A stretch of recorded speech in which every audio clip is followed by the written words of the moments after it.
Manger 5 fruits ou légumes par jour, on n'est pas contre, sauf que ça peut coûter cher. Heureusement, une solution existe. N'achetez plus de légumes, cultivez-les. Pas besoin de posséder le moindre terrain, il suffit de s'inscrire à un jardin partagé comme celui-là à Orléans. Alors est-ce rentable? On s'est inscrit pour le savoir.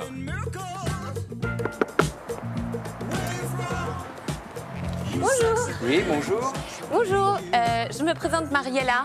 Enchanté. Je suis passée devant votre jardin et j'aimerais bien aussi avoir une petite parcelle et m'inscrire, c'est possible? Oui, alors je vais chercher un dossier et puis on va prendre votre inscription. C'est génial. Donc il faut faire une demande de jardin pour être inscrit sur la liste d'attente. À liste d'attente? Oui. Mais pour moi, vous avez une petite parcelle. On va faire un petit effort. Ah, j'adore, ça c'est bien, ok. Et les parcelles ici, elles font combien à peu près? Les grandes parcelles font 250 mètres carrés. Ah non, je veux pas une, ça c'est trop grand pour moi. Bon, on peut vous faire une demi-parcelle à 100, 120 mètres carrés. Mais pour commencer, je crois que ça suffit pour moi, non? D'ailleurs, la tenue vestimentaire, ça va déjà, je crois. J'ai même mis des bottes. Très bien. Hein? Pas mal, non? Parfait. Ouais, c'est ce que je Parfait, on va pouvoir commencer. C'est vrai, on peut y aller? On peut y aller. Ah bah génial, allez, on y va. Pour pouvoir s'inscrire ici, il faut répondre à plusieurs critères. Ne pas posséder de jardin à soi, avoir des enfants et habiter dans les environs. Et si c'est le cas, vous avez le droit à ça. Donc la parcelle, elle est ici, voilà. Donc ça sera ce terrain. Je la sens bien. Regardez les raisins qui sont déjà mûrs. Mais ils sont à qui alors? Ah mais ils sont à vous. Du raisin, c'est un bon début, car l'avantage avec le jardin partagé, c'est qu'on peut y faire pousser ce qu'on veut.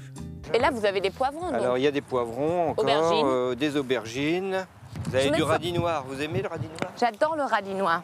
Il y a du chou, il y a des fraises, il y a des haricots, il y a des framboises, des fenouils. Là, bien sûr. Ça, c'est là, le thé à la menthe. le thé à la menthe, comme je vous comprends, je vous comprends. Hein. Seule restriction, 2 arbres fruitiers maximum par parcelle et l'obligation de diversifier ses récoltes. Interdiction de ne cultiver qu'un seul légume sous peine d'exclusion. Les membres du jardin se retrouvent donc à la tête d'un grand rayon fruits et légumes d'un hypermarché, sauf qu'ils n'y vont plus à l'hypermarché. Vous achetez des légumes et fruits encore, vous? Non, Pas du tout. pas du tout là. Mais c'est incroyable, moi aussi, c'est ce que je veux réussir, donc je suis un peu admiratif. Je n'achète pas parce que, bon, j'ai le jardin. Tout ce qui est frais, on n'achète pas, de tout. Mais c'est génial. Oui. Là, on est, disons, presque autosuffisant au niveau légumes pour la période de juillet à maintenant. Et du coup, à l'arrivée, forcément, ça fait de sacrées économies. Là, en fait, en 1 heure, on a pris quoi? 2-3 kilos de courgettes? 2 kilos de courgettes, oui, ça c'est sûr. C'est sûr? Ça coûte combien 1 kilo de courgettes? Alors, comme je vais jamais faire de courses, Ah oui, c'est je peux vrai. pas vous le dire. Par rapport aux fraises, ça c'est un bon exemple. Ouais. Parce que j'ai un vrai gourmand des fraises. Mais je sais qu'une barquette, c'est 3 €, 4 €. Ouais, 4 € € facile, ouais. Et là, ce matin, on a facilement cueilli une barquette et demie. Et j'ai fait pareil il y a 3 jours. Alors, les économies sont énormes. Et là, vous avez recueilli combien de kilos de patates? Pas loin de 100 kilos à peu près. Oh, 100 kilos? Oui, parce qu'il y en avait là. Et puis il y en avait de ce côté-là.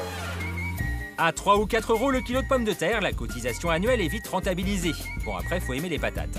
Parce que le but, c'est de les manger. Pas le droit d'aller les revendre discrètement au coin de la rue, c'est pas l'esprit. Avant, j'avais un autre jardin. Ah oui? À Orléans, j'étais tout seul.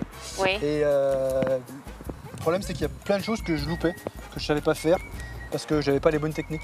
C'est vraiment le partage des conseils, mais aussi des légumes, des plantes et tout ça. Évidemment, tout ça, ça prend du temps. Parce que l'hypermarché, c'est pratique. Vous faites vos courses pour la semaine. Ici, c'est différent. Entre mai et septembre, je viens tous les jours. Tous les jours? Oui. Tous les jours presque. Tous les jours? Tous les jours. Comme je travaille l'après-midi, je commence à 4 heures. Ouais. Donc le matin, je viens jusqu'à midi, je rentre pour manger après. C'est comme un peu faire son marché. Vous venez, Ouais. vous récupérez. Oui. Faire son marché tous les jours, on ne demande que ça. Voilà. Il n'y a plus qu'à s'y mettre.